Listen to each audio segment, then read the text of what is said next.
Na época, quando começou o rap, a educação era muito restrita, era para poucos. E a educação pública era muito fraca. E quando veio o Racionais veio com a nossa linguagem.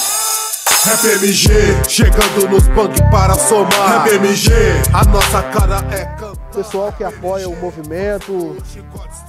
E o disco vem naquela pegada, uma pegada Rick Royce, um grave mais pesado, um estilo diferenciado aí pra rapaziada tá curtindo mais o esquema. É uma cara que gosta de um som mais pesado, uns graves mais pesados. O disco vai estar nessa levada aí.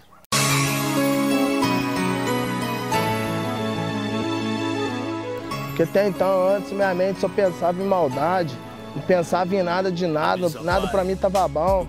A partir do momento agora que eu começo a expressar nas minhas músicas, já vai mudando já tá mudando meu estilo de vida, meu modo de pensar, entendeu? Mais um vencedor, vencido pelo amor, tentando explicar, entender sua dor, momento que não passa, maltrata.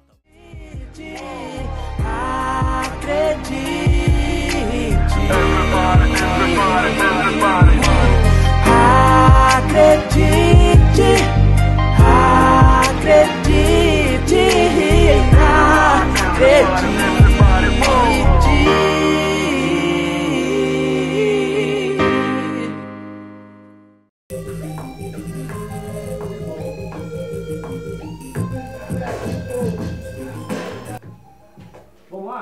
Peço a Deus que nem um verme me atrase. Barato é louco, em um segundo você sobe a ser massagem, aí já era, loucão. A caminhada continua.